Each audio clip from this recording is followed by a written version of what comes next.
Coming up, we've got student interviews from last week's Chocolate Fest. And more on Newswave. All this and more right now on Newswave.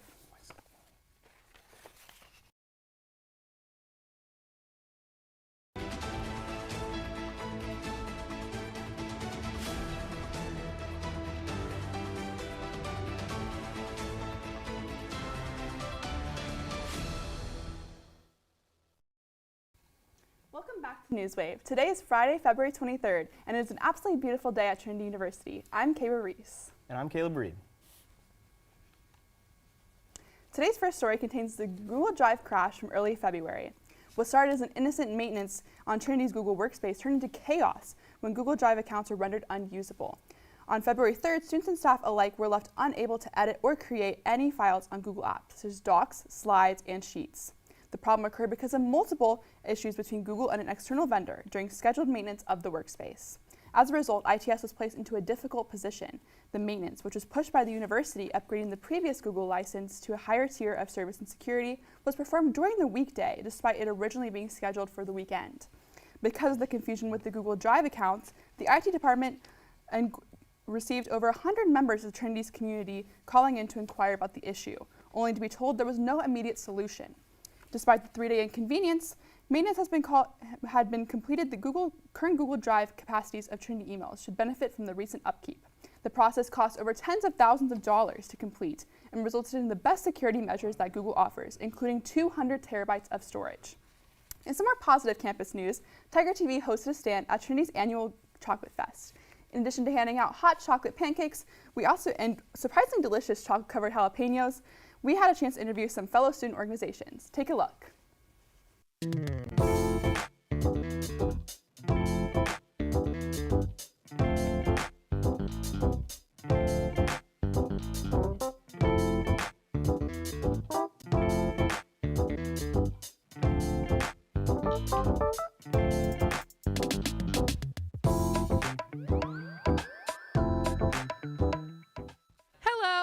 With TigerTV, and I'm speaking with Sarah from the Trinitonian.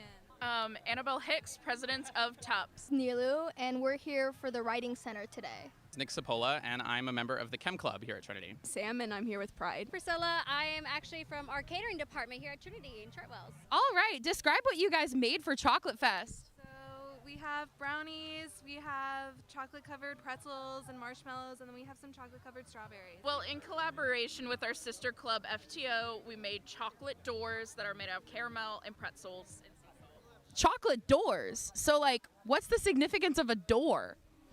We have a really long-running bit of doors, like a really beloved old door that recently was changed for a main stage production and has left the club, unfortunately. The door's gone? It's in remembrance of the door. So we made pecan chocolate date cookies, which are over here, and then we also made brownie muffins, which are over here. We are making chocolate ice cream, and we're actually making it on demand because we've got liquid nitrogen, which is going to freeze all of our ingredients so that it can be made like right here.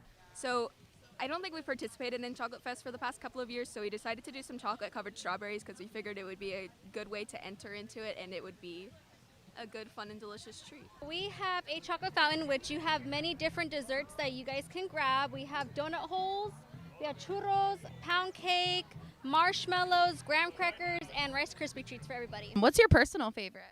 Ooh, I love chocolate-covered strawberries. I personally like the cookies because I made the cookies, but my sister would say the opposite 'cause she made the brownies. I think today I would probably go for the donut holes with the chocolate. What is your favorite part about the dish that you made? Oh, probably how it tastes. I made some to practice earlier today, and it was very good. Really sweet ice cream. I like that it has a good combination of a sweet but also crunchy, and I like the textures of it. And do you think you're going to win this competition? I think so. We really got crafting. We have a lot of little newspaper flowers. I believe in us. Respectively, no. No, but I'm just glad that we're here. Oh, of course we're going to win. We've got all the special effects. We've got the ice cream. It's nice and cold on this sunny day.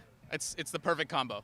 I hope we do. We should. It's very treatness. There's so much stuff going on. Perfect. I cannot wait to try it. Thank you so much. Trinity University is undergoing a significant change in its class structure. A committee consisting of professors from various departments has recommended a shift where 50% of all classes in each department will be designated as 4 credit hours.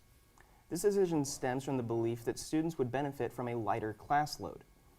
After thorough discussions that began in the fall of 2022, the committee introduced a set of principles agreeing that each department should transition half of its curriculum to 4 credit hour classes, though a specific deadline has not been established.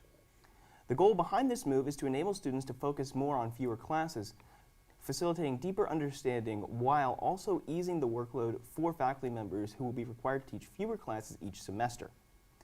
This has led to some mixed reactions. Physics professor Dennis Agolini remarked that some majors may find it more difficult to adapt to a predominantly 4 credit hour system. Particularly, he mentioned engineering and music, as well as other specialized programs. Some students also found that credit hours do not necessarily correlate to the expectation of effort outside of the classroom. We here at Newswave will make sure that you stay updated on the changes in the coming future. On February 10th, volunteers from Trinity, San Antonio River Authority, River Warrior Volunteers, and Microsoft collaborated to plant over 2,500 native grasses and wildflowers along Mission Reach as a part of the 23-month ecological restoration project. Mission Reach, a section of the San Antonio River starting at the San Antonio Missions and extending past the Riverwalk, has suffered from river channelizations, invasive plants, and biodiversity loss. Peter Pearson, SARA's Natural Resource Management Specialist, emphasized the importance of addressing invasive species, stating, quote, "As stewards of our waterways, it is fundamental that we address the encroachment of non-native grass species like the Guinea grass." Trinity biology professor Kelly Lyons expressed gratitude for the collaboration, highlighting the project's educational significance. She said, quote, "The program was designed to bring together the public and students from my research laboratory and courses. This project manifests the spirit of Trinity's dedication to vigorous training in undergraduate research and experimental learning."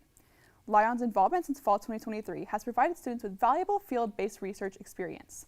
Jocelyn Boyer, one of Lyons' research students, described the event as rewarding, stating, quote, "It was beautiful to see people from different organizations and backgrounds come together to restore the land."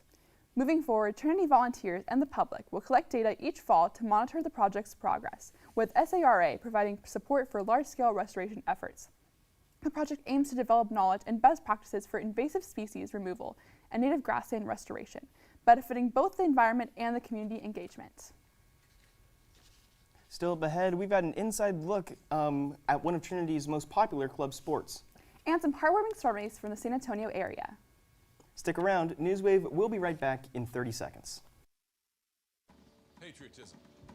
It inspires passionate debate. It's worn like a badge of honor with good reason, because it means love and devotion for one's country. But what really makes up this country of ours? It's the people. To love America is to love all Americans. This year, patriotism shouldn't just be about pride of country. It should be about love. Love beyond age, sexuality, disability, race, religion, and other labels. Because love has no labels. Welcome back. Before we move on to some more local news, Newswave reporter Adam Mann will give us an inside look at Trinity University's club badminton team. Check it out. Trinity University's Bell Center hosts not only the university gym, but is also the home of many of the school's sports and clubs. Newswave recently made a trip to investigate one of them. Welcome to the Trinity University Badminton Club. Meeting in Webster Gym, the badminton club is made up of people of all skill levels who enjoy casual competition and exercise.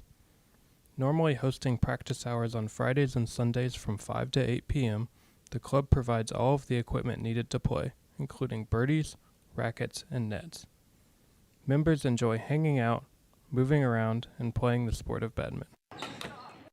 Similar to other racket sports, badminton is played on a netted court. In both singles and doubles, serving is done cross-court, alternating between the left and right sides after each point. Points are scored by the birdie, or shuttlecock, landing on the opposing side, or the opponent failing to make a return. Games are normally played to 21 points. It's possible for the birdie to reach speeds over 200 miles an hour, making badminton the fastest racket sport in the world.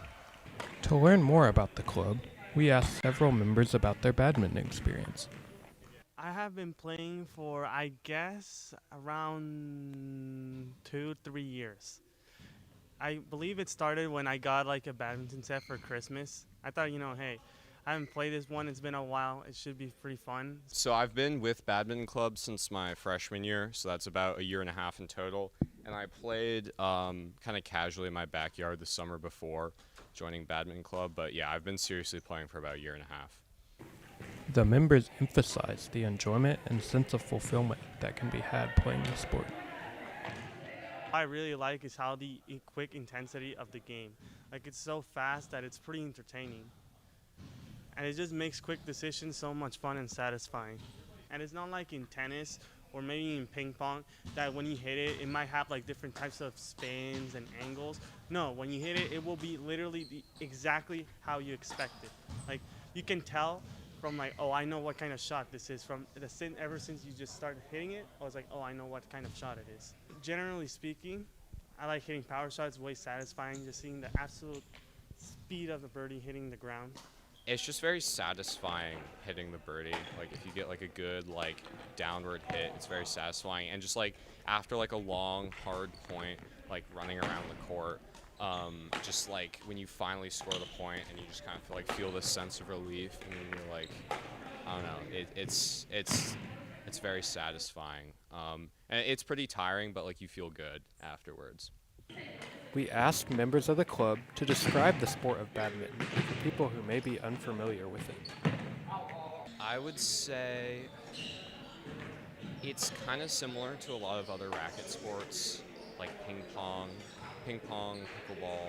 I haven't really played that much tennis, so I can't really speak to that. But it kind of has a similar feel to a lot of those racket sports, except you don't have like the bouncing of the ball, which makes it a little different from, because that's kind of like a big thing about all the other racket sports. The ball is always bouncing on your side at least once. You don't really have that for badminton. That's kind of the best way I've described it. Watching matches, it was clear to see that the badminton club means great exercise, skill development, and fun times. Members were quick to recommend the sport and club to anyone.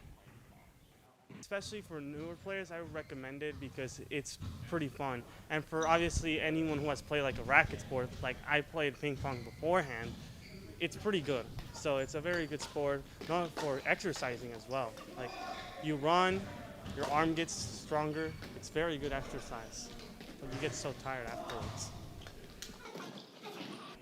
I would absolutely recommend badminton to anybody and everybody, and I do that all the time. Yeah. It has the best officers. I think it's by far the best club at Trinity, without a doubt.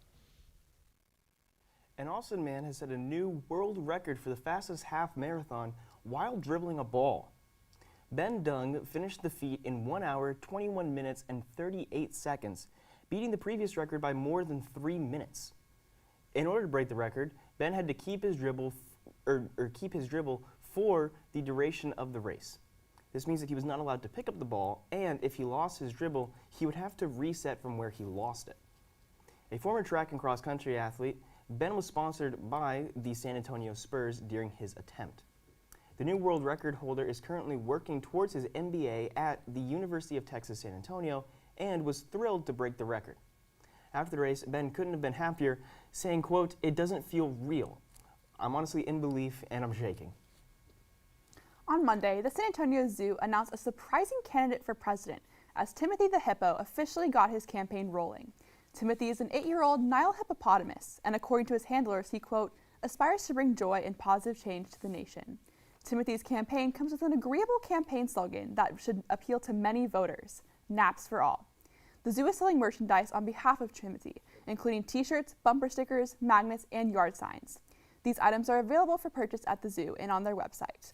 All proceeds will go to conservation efforts as the San Antonio Zoo continues to support wildlife across the world. Toyota Motor North America is making many executive changes that will affect the leadership of the automaker's San Antonio manufacturing facilities.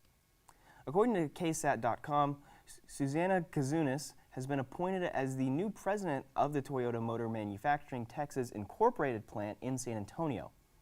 This marks the first time that a woman has held this position at the facility. This decision is part of a series of executive changes aimed at driving growth, advancing vehicle electrification efforts, and addressing future mobility. Kazunis, previously the vice president of manufacturing at TMMTX, will take over from Kevin Vogel, who has been promoted to senior vice president of vehicle plants overseeing North American production. Kazunis played a significant role in the plant's transition from manufacturing Tacoma pickups to producing Sequoia SUVs alongside Tundra assembly work. Up ahead, former President Trump just received a multi-million-dollar fine from a New York civil case. And information on last week's mass shooting at the Super Bowl parade. Stick around. We'll be right back after this short message. Hey guys, how are you today? Good. I'm here to talk about how with technology you can make amazing worlds. Come with me. My team and I groomed the Halo world to life. Is that you? That is me. I wasn't a math genius and I knew nothing about coding. But you guys do. You guys have the power to change things. I want your job. I want you to have my job. Welcome back to Newswave. 2 men have been arrested and charged with murder in relation to the Kansas City mass shooting. The shots were fired at the parade, leaving over 20 people injured and 1 dead. The parade was being held to celebrate the Kansas City Chiefs, who had just won their 2nd straight Super Bowl. The shooting occurred at the ending rally outside of Kansas City's famous Union Station, turning the mood from celebration to panic. Liliana Villa, who was selling Chiefs merchandise at the parade, recalls the attack, saying, quote, "People were screaming and running. It was confusing. I turned around and saw a man on the ground face down, bleeding from his back. Another man went down over there. A woman was on the ground near him. My ears were ringing." This tragedy adds to a long list of over 50 shootings in the U.S. this calendar year, bringing into question the gun regulations currently in place. According to CNN, the state of Missouri in particular has some of the weakest gun laws in the country, as Kansas City experienced a record of 182 homicides last year, most of which involved guns. While Kansas City can still celebrate the accomplishments of the Chiefs, it will be with the memory of this tragedy.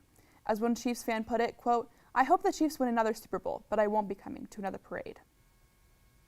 In previous episodes, Newswave has reported on the New York civil fraud trial concerning former President Donald Trump, and just last week, CBS News reported on a long-awaited decision in the case.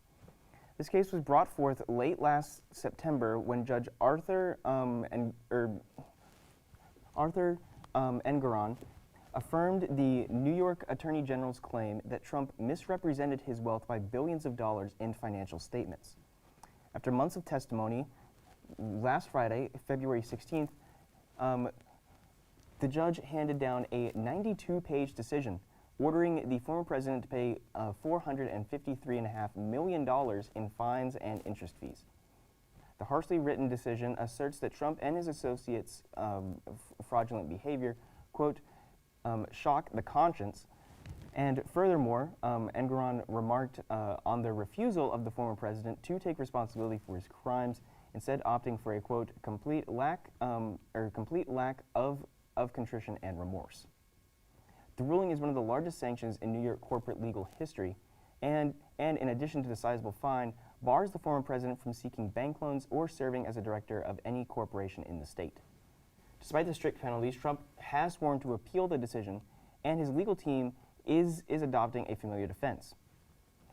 One of Trump's attorneys denounced the decision as, quote, the accumulation of a politically fueled witch hunt designed to hinder the former president. Additionally, instead of accepting responsibility for the fraudulent behavior, lawyers argued that many of the documents presented in the case reveal Trump's fiscal brilliance rather than any wrongdoing. On Sunday, February 18th, 2 police officers and a paramedic were shot and killed in a Minneapolis-St. Paul suburb. The man who shot them is also dead. The suspect was identified by Minnesota Bureau of Criminal Apprehension as Shannon Gooden. He was reported to be armed and barricading 7 young children inside his home at the time of the shooting. Elmstrand, one of the fallen first responders, joined the Burnsville Police Department in 2017 and has been married to his wife for 5 years, with whom he had 2 kids. His wife said, quote, "It breaks my heart because now he's gone, but I know that he thought what he did was right." First responder Rouge was also 20 years old and joined in 2020. He was a physical evidence officer and a member of BPD's crisis negotiations team. First responders Finseth was 40 and had been a firefighter and SWAT paramedic since 2019. Police Chief Tanya Schwartz explained that the department and community are hurting and heartbroken, but the 3 first responders are, quote, heroes. Our hearts go out to all the families, friends, and community affected by those losses. To finish up the show, we've got international updates on protests in Mexico and a peace conference hosted by Japan. And your weekly sports update. All of this and more when we come back. How far you go in life depends on your being tender with the young, compassionate with the aged, sympathetic with the striving, and tolerant of the weak and the strong. Because someday in life you will have been all of these. All of us want to do well, but if we do not do good too, then doing well will never be enough. Welcome back to Newswave. This past Sunday, February 18th, thousands rallied wearing the color pink in Mexico City in what was known as the March for Democracy. As Election Day approaches, protesters advocated in the National Electoral Institute, Color Pink, for free and fair elections in the Latin American nation. According to NPR News, quote, frontrunner Claudia Sheinbaum is largely seen as a continuation candidate of Mexico's popular populist leader, Andrés Manuel López Obrador, the current president in power. However, López Obrador has received backlash in the last year for decisions resulting in what is described by the National Electoral Institute as, quote, poisoning democracy. Protester Gabriel Ozuna explains that we know our democracy is in danger. What we want to do is defend it and keep defending it. Their fight for democracy is faced with neglect from López Obrador, states the people are the ones who establish an anti-democracy with electoral fraud, leaving the nation divided. As the story continues to develop, we here at Newswave will keep you up to date with election news. And up now, we've got your weekly sports update with Newswave sports editor Caleb Reed.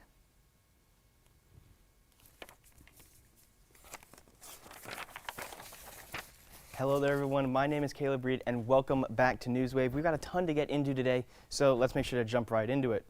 Firstly, a big congratulations to both the men's and women's swim and dive teams who won their conference championships over the weekend. Both teams performed amazingly, dominating the rest of the competition. The men won by 275 points over Colorado College, while the women also defeated the Tigers from Colorado Springs by over 170 points. In addition to swimming, Trinity basketball had a great outing on the road to end their regular season, with both teams earning over 20 wins on the season. The men lost in heartbreaking fashion to St. Thomas on Friday, but rebounded against Centenary to close out a 2-loss season. The women didn't have the same issues, going on the road and sweeping St. Thomas and Centenary by double-digit margins in both games. Both teams now go back to Centenary, where the SCAC championships will be held in Shreveport, Louisiana. Softball has won 4 of their first 6 games of the season, including a close 7-6 victory over ranked East Texas Baptist University. The Tigers opened their home season with back-to-back shutouts over Howard Payne University, which saw history made during the second game. Freshman Cameron Bishop pitched a gem of a game, going a complete 7 innings and throwing 11 strikeouts. It was her first start as a Tiger and the first time that a freshman has thrown a complete game shutout on debut since Sydney Friday did so in 2010. The Tigers return to the field tonight and tomorrow, where they will be playing Hardin-Simmons University and Hardin-Simmons University and McMurray University in a weekend doubleheader. In more on-campus news, Tiger Baseball starts their season off with a bang, as they will be hosting Babson College here at home. The Tigers finished last season with a 31-16 record and will look to improve on that this season. With the NFL finally over, it's time for spring football to get underway right here in San Antonio. The San Antonio Brahmas, San Antonio's UFL team, held a kickoff event last week at the Alamo Dome where fans could interact with team officials and front office staff.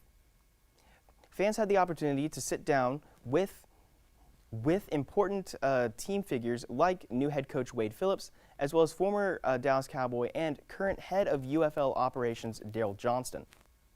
During the sit-down, Johnson addressed fans' fear of the team failing, since it has happened before with other teams such as the San Antonio Commanders during the AAF days. F1 preseason testing is finally underway, with the cars hitting the track for the first time in 2024. The Red Bull of Max Verstappen looked incredibly fast on the first day of the tests, running 143 laps and setting a fastest lap time that was over a second faster than anyone else on the track. Obviously, the first tests aren't anything to go off of, but comparing times between this season and last season show that this car is roughly a second quicker than the 2023 car that absolutely dominated the championship. That's going to be all from me. I hope that you have a great weekend and a wonderful final week of February.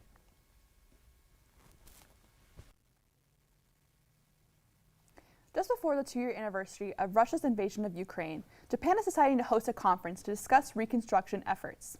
Japan is hoping the conference will help in building support for Ukraine and lead to their community to unite in supporting them. This conference will be attended by the Ukrainian Prime Minister Denis Shmyhal and the Japanese Prime Minister Fumio Kishida.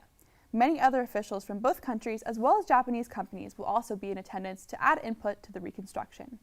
Japan has contributed over $12.1 billion in the past 2 years and is now hoping to facilitate private sector investment in Ukraine. The United States and other Western countries, on the other hand, are choosing to focus more on military aid, with the Western countries investing $111 billion over the last few years for weapons, equipment, and humanitarian assistance. The results of this conference are still underway, and we will be sure to keep you updated.